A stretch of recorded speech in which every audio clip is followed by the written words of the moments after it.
Hi friends, கண்ணாடியால கட்டின வீடு, தலையில இருக்கிற வீடுன்னு உலகத்துல இருக்க 5 வித்தியாசமான வீடுகள் என்னன்னு பார்ப்போமா? ஸ்கைஸ்பியர் நியூசிலாந்து நாட்டை சேர்ந்த ஜான் வில்லியம்ஸ்ங்கிற இவரு தான் இந்த வீட்டை கட்டியிருக்கிறாரு. $40,000 செலவு பண்ணி கட்டிருக்க இந்த வீட்டுக்குள்ள போகணும்னா ஏணிப்படி மூலமா தான் போக முடியும்.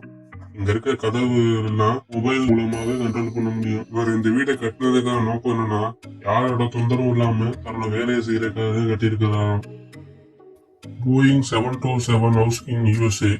சோயன் உசீரனுங்கிற 52 வயசானவங்க போயிங் 727ங்கிற ஃபிளைட்டை தன்னோட வீடா மாத்திருக்காங்க.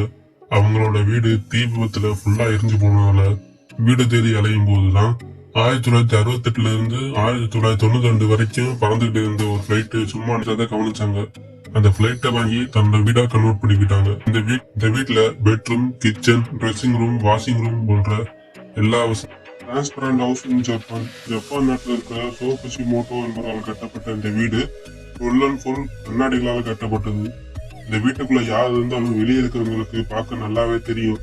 சேஃப்டி அண்ட் பிரைவசி இல்லாத இந்த வீட்டுல பால்கனி, கிச்சன், கார் பார்க்கிங் போன்ற எல்லா வசதிகளும் இருக்கும். Upside down house. போலாந்து நாட்டில் இருக்கிற சிம்பால்ங்கிற இந்த கிராமத்துல தான் இந்த வீட்டை கட்டி இருக்கிறாங்க.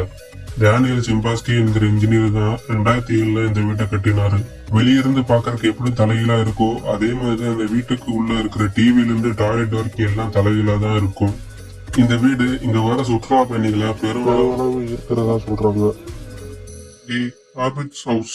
நியூசிலாந்து நாட்டை சேர்ந்த சைமன் டோன்ங்கிற இவர் தான் லார்ட் ஆஃப் தி ரிங்ஸ் மூவிஸ்ல எல்லாம் வர மாதிரியான வீட்டை கட்டி இருக்கிறாரு. இந்த வீட்டை இவர் கட்டி முடிக்க 4 மாசம் ஆச்சா. இந்த வீட்டை ஃபுல் அண்ட் ஃபுல் மரத்தாலான பொருட்களால தான் உருவாக்கி இருக்கிறாரு. இப்போ வரைக்கும் இந்த வீட்டுல தான் நம்ம குடும்பத்தோட வாழ்கிறாரு.